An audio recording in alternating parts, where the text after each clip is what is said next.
நீங்க எந்த லாங்குவேஜ கத்துக்கிறதா இருந்தாலும், முதல்ல அந்த லாங்குவேஜ பேச ஆரம்பிக்கிறதுக்கே நமக்கு வார்த்தைகள் கண்டிப்பா தேவைப்படும் இல்லையா? அந்த வார்த்தைகள் எல்லாமே தான் நான் இந்த வீடியோல குடுத்திருக்கிறேன். வணக்கம், நன்றிய தவிர 50 முக்கியமான வார்த்தைகள் இருக்கும். சென்டென்சஸ் மேக் பண்றதுக்கு பேசிக்கானது கண்டிப்பா வார்த்தைகள் தான். வார்த்தைகள் தெரிஞ்சாதான் நம்மளால சென்டென்சஸ் மேக் பண்றதுக்கு முடியும். வாங்க நம்ம இப்போ ஆரம்பிச்சிடலாம். வரவேற்பு வார்த்தை வணக்கம். வரவேற்கிறதுக்கு யூஸ் பண்றது நம்ம வணக்கம் அப்படின்னு சொல்லிதான் ஆரம்பிப்போம். அந்த மாதிரி ஹிந்தில சாதாரணமா பேசும்போதே நமஸ்தே இல்ல நம்மள பாக்குறாங்க அப்படின்னா நமஸ்தே இல்லைன்னா நமஸ்கார் அப்படிங்கறத தான் எடுத்ததும் சொல்லுவாங்க. நம்ம தமிழ்ல அப்புறம் அப்படின்னு சொல்லுவோம்ல, அப்புறம் சொல்லுங்க அப்படின்னு சொல்லுவோம்ல, அதுக்கு ஃபிர் ஃபிர் சொல்லுங்க அப்படிங்கறதுக்கு பத்தாவோ பத்தாயியே, பத்தாவோன்னா சொல்லு, பத்தாயியேன்னா சொல்லுங்க. அப்புறம் அப்படின்னா ஃபிர் ஃபிர் அப்படின்னு ப்ரொனவுன்ஸ் பண்ணும். அப்புறம் ஃபிர். இதற்கு அப்புறம் அப்படின்னு சொல்றதுக்கு பாட் அப்படின்னு சொல்லுவாங்க. அப்புறம் அப்படிங்கறதுக்கு ஃபிர் யூஸ் பண்ணுவாங்கன்னு சொன்னேன். அதாவது தென் யாராவது ஏதாவது சொல்லிட்டு இருக்காங்கன்னா அப்புறங்க அப்படின்னு நம்ம கேட்போம் இல்லையா, அதுக்கு ஃபிர். இதற்கு அப்புறம், இதுக்கு அப்புறம் அப்படிங்கிற மாதிரி சொல்லும் போது அந்த மாதிரி இடங்கள்ல யூஸ் பண்ணக்கூடிய வார்த்தை பாட். பாட் ப்ரொனன்சியேஷன் பாட். பழமொழி அப்படின்னு சொல்லுவோம் இல்லையா, ஹிந்திலையும் பழமொழி அப்படிங்கிறதுக்கான வார்த்தை கஹாவத். அவங்க கிட்டயும் நிறைய பழமொழிகள் இருக்கு. சோ பழமொழிக்கு கஹாவத் கஹாவத் கஹாவத். சாதாரணமா இந்த வார்த்தைய நம்ம எல்லாருமே டே டு டே லைஃப்ல யூஸ் பண்ணுவோம். இப்போல்லாம் மழையே வர்றதில்ல, இப்போல்லாம் பயங்கர வெயிலா இருக்கு. இந்த மாதிரி எல்லாம் யூஸ் பண்ணக்கூடிய இடங்கள்ல ஆஜ்கல், இப்போதெல்லாம் அப்படிங்கிறதுக்கு ஹிந்தில ஆஜ்கல் ஆஜ்கல் ஆஜ்கல். இப்போலாம் அடிக்கடி மழை பெய்யுது, அடிக்கடி நான் அங்க போவேன், இந்த மாதிரி இடங்கள்ல எல்லாம் யூஸ் பண்ற இந்த அடிக்கடிக்கு அக்சர் அக்சர். அடிக்கடி அக்சர், அடிக்கடி அக்சர். சில நேரங்கள்ல நான் டிவி பார்ப்பேன், சில நேரங்கள்ல நான் காஃபி குடிப்பேன், டீ குடிக்க மாட்டேன். இந்த மாதிரி எல்லாம் யூஸ் பண்ணக்கூடிய இடங்கள்ல சில நேரம்னு சொல்லுவோம் இல்லையா, அது கபி கபி. கபி கபி சில நேரம், கபி கபி சில நேரம், கபி கபி கபி கபி. முன்னாடி ஒரு தடவை நான் இந்த இடத்துக்கு போயிருக்கிறேன், முன்னாடி ஒரு நாள் நான் ஐஸ்கிரீம் சாப்பிட்டேன். இந்த மாதிரி எல்லாம் முன்பு, முன்னாடி அப்படின்னு சொல்லுவோம் இல்லையா, இந்த மாதிரி இடங்கள்ல யூஸ் பண்றதுக்கு பெஹலே. முன்பு பெஹலே, முன்பு பெஹலே. இன்னைக்கு, இன்னைக்கு காலையில் நான் இதை சாப்பிட்டேன், இன்னைக்கு ஒரே வெயிலா இருக்கு. இந்த மாதிரி இடங்கள்ல எல்லாம் யூஸ் பண்ற இன்னைக்கு அப்படிங்கிற வார்த்தைக்கு ஆஜ். இன்னைக்கு ஆஜ், இன்னைக்கு ஆஜ். ஆமாமா, முந்தா நேத்து தான் நான் அங்க போயிருந்தேன். அந்த மாதிரி முந்தா நேத்து அப்படிங்கிற இடங்கள்ல யூஸ் பண்றதுக்கு பர்சோன். முந்தா நேத்து பர்சோன், முந்தா நேத்து பர்சோன், முந்தா நேத்து பர்சோன். ஒவ்வொரு நிமிஷமும், ஒரு ஒரு குட்டி குட்டி நிமிஷங்களும் வந்து எவ்ரி மொமெண்ட் அப்படின்னு சொல்றதுக்கு ஹர் சமே. ஹர் சமே இல்ல எல்லா நேரமும் அப்படிங்கிற இடங்கள்லயும் இந்த ஹர் சமே அப்படிங்கிற வார்த்தையை யூஸ் பண்ணலாம். ஹர் சமே எல்லா நேரமும், ஒவ்வொரு மொமெண்ட்டும். Her சமே, her சமே. இப்போலாம் ஒரே வெயிலா இருக்கு. இந்த வெயில் அப்படிங்கறதுக்கு ஹிந்தி வார்த்தை தூப். தூப், வெயில், தூப். இப்போலாம் வெயிலா இருக்கு. நான் இப்ப சொல்றேனே உங்ககிட்ட இப்போ எல்லாம் அப்படின்ட்டு. இதுக்கு முன்னாடிதான் நம்ம வந்து பார்த்தோம் இப்போதெல்லாம் அப்படிங்கிறது என்ன வார்த்தை அப்படிங்கறத ஞாபகப்படுத்தி பாருங்க. வெயில் அப்படிங்கிறதுக்கு தூப், வெயில், தூப், வெயில், தூப். மழை அப்படிங்கிற வார்த்தைக்கு ஹிந்தில பாரிஷ்னு சொல்லுவாங்க. மழைக்கு பாரிஷ்னு சொல்லுவாங்க. வெயிலுக்கு என்ன சொல்லுவாங்கன்னு இப்பதான் நம்ம பார்த்தோம், ஞாபகப்படுத்தி பாருங்க. தூப் அப்படின்னு சொல்லுவாங்க. வெயிலுக்கு தூப்னு சொல்லுவாங்க. மழைக்கு பாரிஷ். மழை பாரிஷ். மழை பாரிஷ். மழை வருது அப்படின்னு சொல்றதுக்கு பாரிஷ் ஹோ ரஹி ஹே. இந்த வார்த்தையை நீங்க நார்த் இந்தியா பக்கம் டிராவல் பண்ணியிருந்தீங்க அப்படின்னு கண்டிப்பா கேள்விப்பட்டிருப்பீங்க. கரம் கரம் சாய், சுட சுட டீ. கரம் அப்படின்னா சூடு. சூடு அப்படிங்கிறதுக்கு கரம்னு சொல்லுவாங்க. கரம் கரம் கரம். குளிர்க்கு தண்டா. குளிர்க்கு தண்டான்னு சொல்லுவாங்க. இந்த டீ ஆறி போயிருச்சு அப்படின்னு சொல்லும் போது சாய் தண்டா ஹோகி. இந்த மாதிரி இடங்கள்லயும் இந்த தண்டாங்கிறத யூஸ் பண்ணுவாங்க. இல்ல கிளைமேட் பயங்கரமா சில்லுன்னு இருக்கு அப்படிங்கும் போதும் தண்டாங்கிற வார்த்தையை யூஸ் பண்ணுவாங்க. குளிர் தண்டா. குளிர் தண்டா. குளிர் தண்டா. இந்த வார்த்தையை கொஞ்ச நேரத்துக்கு முன்னாடிதான் ஏற்கனவே நம்ம பார்த்தோம். வெறும் பாட் அப்படின்னு சொல்லும் போது இதற்கு பிறகு அப்படிங்கிற மீனிங் நான் சொல்லியிருந்தேன். இதை இன்னுமே ஸ்ட்ரெஸ் பண்ணி உங்களுக்கு சொல்லணும், இன்னும் கொஞ்சம் அழுத்தம் கொடுத்து சொல்லணும், கிளியரா சொல்லணும் அப்படிங்கும் போது இஸ்கே பாட். இஸ்கே அப்படின்னா இதுக்கு, பாடுங்கும் போது அப்புறம் அப்படிங்கிற மாதிரி வரும். இஸ்கே பாட் இதற்கு பிறகு. அழுத்தம் கொடுத்து சொல்லும் போது இஸ்கே பாட். இதற்கு பிறகு. இதற்கு பிறகு இஸ்கே பாட். இஸ்கே பாட். அதுக்கப்புறம் நான் அங்க போயிட்டேன், அதுக்கப்புறம் நான் தூங்கிட்டேன், அதுக்கப்புறம் நான் இங்க வந்தேன், இந்த மாதிரி எல்லாம் அதுக்கப்புறம் அப்படின்னு சொல்லுவோம் இல்லையா, அதற்கு பிறகு. இந்த மாதிரி இடங்கள்ல யூஸ் பண்றதுக்கு உஸ்கே பாட். உஸ்கேனா அதுக்கு, அவன் அவள் அவளுக்கு அவனுக்கு அப்படின்னு சொல்லும் போதும் இந்த உஸ்கேவை யூஸ் பண்ணுவாங்க. ஏதாவது ஒரு பொருளை சுட்டி காட்டி அதுக்குன்னு சொல்லும் போதும் உஸ்கேங்கிறத யூஸ் பண்ணுவாங்க. மொத்தத்துல இதோட மீனிங் அதுக்கு அப்படின்ட்டு தான். ஸோ இதனால அதற்கு பிறகு அதற்கு அப்புறம் அப்படிங்கறது ஸ்ட்ரெஸ் பண்ணி உங்களுக்கு சொல்லணும் அப்படிங்கும்போது உஸ்கேபாட் அப்படிங்கறத யூஸ் பண்ணிக்கலாம். அதற்கு பிறகு உஸ்கேபாட். அதற்கு பிறகு உஸ்கேபாட். உஸ்கேபாட். 3 மாடி ஏறி போகணும், மேல ஏறி போய் துணி எடுத்துட்டு வரணும். இந்த ஏறுதல் அப்படிங்கிறதுக்கு ஷட்னா. ஷட்னா. ஸ்டெப்ஸ் ஏறுறதா இருந்தாலும் சரி, ஏணி ஏறுறதா இருந்தாலும் சரி, ஏறுதல் அப்படின்னாலே சட்னா. ஏறுறது சட்னா. ஏறுதல் சட்னா. இறங்குதல், இறங்குறது, ஸ்டெப்ஸ்ல இருந்து கீழே இறங்குறதா இருந்தாலும் சரி. இப்ப நீங்க ஒரு வேளை பைக்ல உட்காந்துட்டு இருக்கிறீங்க, ஒருத்தவங்களை இறங்க சொல்லணும், இல்ல அவங்க உங்களை இறங்க சொல்லணும் அப்படின்னா உதர் அப்படின்னு சொல்லுவாங்க. இறங்குறது உத்தர்னா. இறங்குவது உத்தர்னா. உத்தர்னா. இந்த ஹிந்தி வார்த்தை நிறைய பேருக்கு கண்டிப்பா தெரிஞ்சிருக்கும் அப்படின்னு நினைக்கிறேன். உட்கார்றதுக்கு பைட்னா அப்படின்னு சொல்லுவாங்க. பைட்டோ அப்படின்னா உட்காரு. மரியாதையோடு சொல்லணும்னா பைட்டியே. பைட்டியே. உட்காருவது பைட்னா. பைட்னா.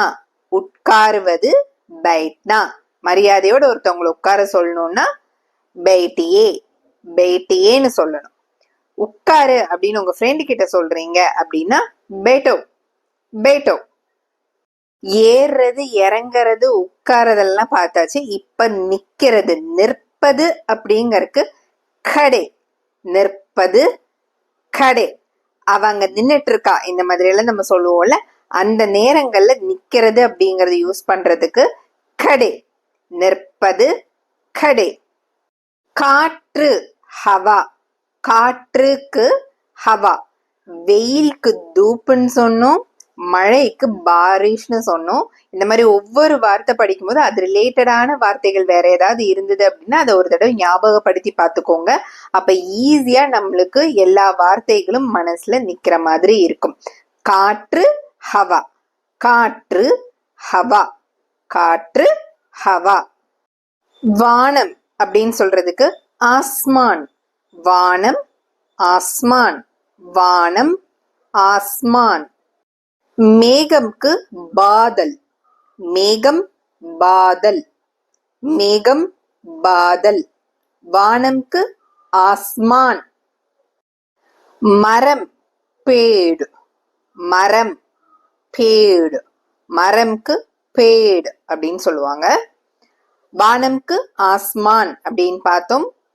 மேகம்க்கு பாதல், பாதல். ஒரு தடவை அப்படின்னு சொல்றதுக்கு ஏக் பார், ஒன்னு அப்படிங்கிறது ஏக். இங்க ஒரு அப்படின்னு சொல்லும் போதும் இந்த ஏக் தான் யூஸ் பண்ணுவாங்க. ஏக் பார் தடவை, ஒரு தடவை அப்படின்னு சொல்றதுக்கு ஏக் பார். இந்த பார் அப்படிங்கிற வார்த்தை இருக்குல்ல, இந்த தடவை தவணை அப்படிங்கிறதுக்கு இந்த பார்ன்னு சொல்லுவாங்க. இது பாத்தீங்கன்னா ஒரு பெண் வார்த்தையா கன்சிடர் பண்ணி இருப்பாங்க ஹிந்தில. சரி, ஒரு தடவைக்கு ஏக் பார்ன்னு சொன்னோம். இன்னொரு தடவை, இன்னொரு முறை அப்படின்னு சொல்றதுக்கு ஏக் பார் ஆர், ஏக் பார் ஆர். இந்த வெறும் ஆர் அப்படிங்கிற வார்த்தையை மட்டும் எடுத்துக்கிட்டோம்னா அதுக்கு எக்ஸாக்ட் மீனிங் பாத்தீங்கன்னா அண்ட். அதையும் சேர்த்து எடுத்துக்க கூடியதுதான் மீனிங் அண்ட் அப்படிங்கிறது. இதனால ஏக் பார் ஆர், ஏக் பார் ஆர். மீண்டும் ஒரு முறை, இன்னொரு தடவை அப்படிங்கிறதுக்கு ஏக் பார் ஆர். ஒரு தடவைக்கு ஏக் பார்னு பார்த்தோம். ஒரே ஒரு தடவை, வெறும் ஒரு தடவை அப்படிங்கிறதுக்கு பஸ் ஏக் பார். ஒரே ஒரு தடவை, வெறும் ஒரு தடவை அப்படிங்கிறதுக்கு பஸ் ஏக் பார். பஸ் அப்படிங்கிற இந்த வார்த்தையை எடுத்துக்கிட்டீங்கன்னா போதும், இவ்வளவுதான், இவ்வளவு போதும் அப்படிங்கிற மாதிரி சொல்றதுக்கு தான் இந்த பஸ் அப்படிங்கறத சொல்லுவாங்க ஹிந்தில. இங்க அதான் வெறும் ஒரு தடவை, வெறும் ஒரே ஒரு தடவை அப்படின்னு சொல்றதுக்கு பஸ் ஏக் பார், பஸ் ஏக் பார், பஸ் ஏக் பார். இன்னொரு தடவை, மீண்டும் ஒரு முறை அப்படிங்கிறதுக்கு பார் பார். பார் அப்படிங்கிறதுக்கு தடவை, முறை அப்படிங்கிறது ஒரு முறை அப்படின்னு சொல்லும் போது பார், அதாவது தடவை தவணை அப்படிங்கிறதுக்கு தான் பார் அப்படிங்கிறது வரும். மீண்டும் ஒரு முறை அப்படின்னு சொல்றதுக்கு பார் பார், பார் பார். இந்த வார்த்தையை பாருங்களேன். அடுத்த தடவை தரேங்க, அடுத்த தடவை நான் வரேன், இந்த மாதிரி எல்லாம் சொல்லும் போது அகலே பார், அகலே பார். தடவைக்கு பார், அது எப்பவுமே அப்படிதான். அடுத்த அப்படிங்கறதுக்கு அகலே, அகலே பார். அடுத்த தடவை அகலே பார், அகலே பார். அடுத்த தடவை அகலே பார். கடைசி தடவை பிச்லி பார். கடைசி தடவைக்கு பிச்லி பார், பிச்லி பார். கடைசி தடவை பிச்லி பார். பக்கத்து வீட்டுக்காரங்க, அதுக்கு படோசி. பக்கத்து வீட்டுக்காரர், படோசி. பக்கத்து வீட்டுக்காரங்க, பக்கத்து வீட்டுக்காரர், படோசி, படோசி. மீண்டும் மீண்டுமா, அந்த மீண்டும் திரும்ப திரும்ப அப்படின்னு சொல்றதுக்கு துபாரா. மீண்டும் இல்லைன்னா திரும்ப திரும்ப, துபாரா. மீண்டும், துபாரா, துபாரா. ஒருவேளை நீங்க ஹிந்தி சீரியல் பாக்குறீங்க அப்படின்னா எங்கேயாவது இதை கேட்டிருப்பீங்க. ஹே பகவான் அப்படின்னு சொல்லுவாங்க. கடவுளுக்கு பகவான், கடவுளுக்கு பகவான். இது ஈஸியா நம்மளுக்கு ஞாபகம் வந்துடும். சரி, கடவுளுக்கு பார்த்துட்டோம். பேய்க்கு என்னன்னு பார்க்கணும்ல. பேய்க்கு பூத், பேய் பூத், பேய் பூத், பூத். சாப்பாடு டேஸ்டா இருந்துச்சு, அந்த ஸ்வீட் பயங்கர டேஸ்டா இருந்துச்சு. இந்த மாதிரி சுவையானது அப்படின்னு சொல்லக்கூடிய இடங்கள்ல எல்லாம் இந்த வார்த்தையை நீங்க யூஸ் பண்ணலாம். ஸ்வாதிஷ்ட், ஸ்வாதிஷ்ட். சுவையானது, ஸ்வாதிஷ்ட். எப்படி இருக்கீங்க, இது எப்படி நடந்தது, இதை எப்படி பண்றது, இந்த மாதிரி எப்படி எல்லாம் யூஸ் பண்ணக்கூடிய இடங்கள்ல கெய்சா அப்படிங்கிற வார்த்தையை யூஸ் பண்ணலாம். எப்படி, கெய்சா, எப்படி, கெய்சா, கெய்சா. இந்த கெய்சாவுக்கான வாக்கியங்கள் எல்லாம் ஏற்கனவே நம்மளோட சேனல்ல ஒரு வீடியோ போட்டிருக்கிறோம். லிங்க் உங்களோட டிஸ்கிரிப்ஷன்ல இருக்கு. கூடவே இந்த ஐ பட்டன்லயும் நான் கொடுத்திருக்கிறேன். வேணுங்கிறவங்க செக் பண்ணி பார்த்துக்கலாம். எப்படிக்கு கெய்சா, அப்போ அப்படி அப்படின்னு சொல்றதுக்கு ஏசா. அப்படி பண்ண, இந்த வேலையை அப்படி செய்யணும் அப்படின்லாம் சொல்லும் போது இந்த மாதிரியான இடங்கள்ல எய்சாவை யூஸ் பண்ணலாம். இந்த எய்சாவுக்கான வாக்கியங்களுக்கும் நான் ஒரு வீடியோ போட்டிருக்கிறேன். லிங்க் டிஸ்கிரிப்ஷன்ல இருக்கு, ஐ பட்டன்லயும் இருக்கு. வேணுங்கிறவங்க செக் பண்ணி பார்த்துக்கலாம். எய்சா, அப்படி, எய்சா, எய்சா. இந்த வார்த்தைய பாருங்களேன், ஒரே மாதிரி இருக்காங்க இல்ல அதே மாதிரி செய்யணும் அப்படியெல்லாம் சொல்றதுக்கு ஜெய்சா அப்படிங்கிற வார்த்தையை யூஸ் பண்ணணும். மாதிரி அந்த வார்த்தைக்கு ஜெய்சா, மாதிரி, ஜெய்சா, ஜெய்சா. சோர்வு அப்படிங்கிறதுக்கான வார்த்தை தகஹுவா, ஷார்ட்டா தக் அப்படின்னு சொல்லுவாங்க, தக் தக் அப்படின்னு சொல்லுவாங்க, தகா அப்படின்னு சொல்லுவாங்க. எப்படி சொன்னாலும் அதுக்கு மீனிங் வந்து சோர்வு தான். இப்ப பாத்தீங்கன்னா நான் ரொம்ப டயர்டா இருக்கேன் அப்படின்னு சொல்றதுக்கு மே தக்கையார் அப்படின்னு சொல்லுவாங்க. நான் டயர்ட் ஆயிட்டேன் அப்படின்னு சொல்றாங்க. மே தக்கையார் அப்படின்னு சொல்லுவாங்க. ஃபுல்லா தக்காகுவா அப்படின்னு சொல்ல மாட்டாங்க, தக் அப்படின்னு சொல்லுவாங்க. சோர்வு. இவ்ளோ பணம் செலவாயிருச்சு, இந்த மாசம் செலவு இருக்கு, பயங்கரமான செலவு. இந்த செலவு அப்படிங்கிறதுக்கு வார்த்தை கர்ச்சா. செலவு, கர்ச்சா. செலவு, கர்ச்சா. செலவு பண்றத கர்ச்சான்னு பார்த்தோம். இப்போ சேமிக்கிறது, சேவ் பண்றது, சேமிப்பு அப்படிங்கறதுக்கு பச்சானா. சேமிப்பு, பச்சானா. சேமிப்பு, பச்சானா. தண்ணி, நம்ம இந்த குடிக்கிற தண்ணி இருக்கு இல்லையா, தண்ணி, அதுக்கு பானின்னு சொல்லுவாங்க. சூடு அப்படிங்கறதுக்கு நம்ம ஏற்கனவே பார்த்துட்டோம், கரம். கரம் கரம் சாய் அப்படிங்கிறது மட்டும் இல்லாம கரம் பானி, சுடு தண்ணி அப்படின்னு சொல்றதுக்கு கரம் பானின்னு சொல்லலாம். இல்ல பச்சை தண்ணி அப்படின்னு சொல்றதுக்கு தண்டா பானி அப்படின்னு சொல்லலாம். தண்ணி அப்படிங்கறதுக்கு பானி. தண்ணி, பானி. தண்ணி, பானி. அப்படியே நம்ம சாப்பாடு பக்கம் வந்தாச்சு. சாப்பாடு, சோறு, ரைஸ், இது எல்லாத்துக்குமே அவங்க சாவல் அப்படின்னு தான் சொல்லுவாங்க. சோறு, சாவல். அரிசி வாங்கணும் அப்படின்னாலும் சாவல் அப்படின்னு தான் சொல்லுவாங்க. சோறுக்கும் சாவல்னு தான் சொல்லுவாங்க. சாப்பாடுக்கும் சாவல், சாவல். பருப்பு, இந்த பருப்பு வகைகள் இருக்கு இல்லையா, காமனா இந்த பருப்பு, லென்டில்ஸ் அப்படிங்கிறதுக்கு தால் அப்படின்னு தான் சொல்லுவாங்க. நம்ம இப்ப இங்க எப்படி சாப்பாடு சாம்பார் தானே காமனா சாப்பிடுவோம். நார்த் இந்தியால எல்லாம் சாப்பாடும் பருப்பும் தான் அதிகமா காமனா சாப்பிடுவாங்க. மோஸ்டா டெய்லியுமே அங்க தால் சாவல் அப்படிதான் வந்து இருக்கும். பருப்பு, தால். பருப்புக்கு தால், பருப்பு, தால். இந்த வார்த்தையை பாருங்க, புதுசா இருக்கும் ஆனா ரொம்பவே நல்லாவும் இருக்கும். நம்ம காய்கறி வாங்கறதுக்கு போறோம், காய்கறி வீட்டுல இல்ல, இந்த காய்கறி அப்படின்னு சொல்றதுக்கு ஹிந்தில சப்ஜி. சப்ஜி, இன்னைக்கு என்ன காய் அப்படின்னு கேட்கும் போது இந்த சப்ஜின்னு தான் சொல்லுவாங்க.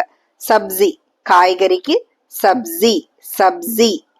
இந்த பாத்திரம், கிண்ணம், இதுக்கெல்லாமே டிஃப்ரெண்டா இருக்கும். திடீர்னு யாராவது வந்து பாத்திரம் எடுங்க அப்படின்னு நம்ம சொன்னா, தமிழ்ல சொன்னா நமக்கு புரியும். இதே ஹிந்தில அதுக்கு பர்த்தன். பாத்திரம், பர்த்தன். பாத்திரம், பர்த்தன்.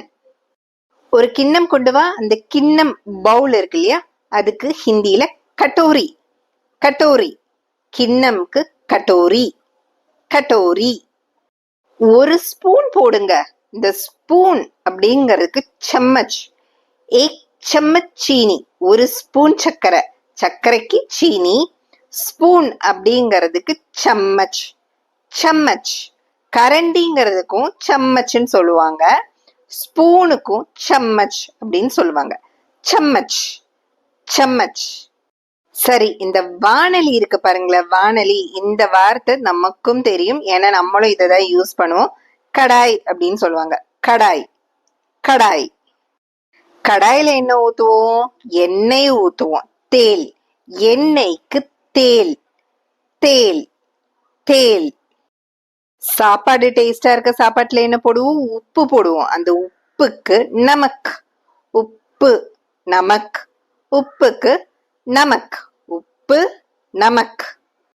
மாவுக்கு ஆட்டா. மாவு, ஆட்டா. மாவு, ஆட்டா. 50 தினசரி யூஸ் பண்ணக்கூடிய ஹிந்தி வார்த்தைகள் நம்ம பார்த்திருக்கோம் இந்த வீடியோல. தன்யபாத், நமஸ்தேவ தவிர இன்னும் 50 வார்த்தைகள் அடுத்த வீடியோல நம்ம பார்க்கலாம். உங்களுக்கு கண்டிப்பா உபயோகமா இருக்கும். நன்றி, வணக்கம், தேங்க்யூ, தன்யவாத். நம்மளுடைய சேனல்ல நிறைய வாக்கியங்களும் பேசிக்கான ஹிந்தி வார்த்தைகளும் நிறையவே போட்டிருக்கிறோம். இது வரைக்கும் ஹிந்தி கத்துக்கணும் அப்படிங்கிறவங்களுக்கு ரொம்பவுமே உபயோகமா இருக்கும். உங்க ஃப்ரெண்ட்ஸ் யாராவது கத்துக்கிறாங்க அப்படின்னாலும் நம்மளுடைய வீடியோவை ஷேர் பண்ணி விடுங்க. சப்ஸ்கிரைப் பண்றதுக்கு மறந்துடாதீங்க. லைக் ஒன்று போட்டுருங்க, கமெண்ட்டும் போட்டுருங்க. நன்றி, வணக்கம், தன்யவாத்.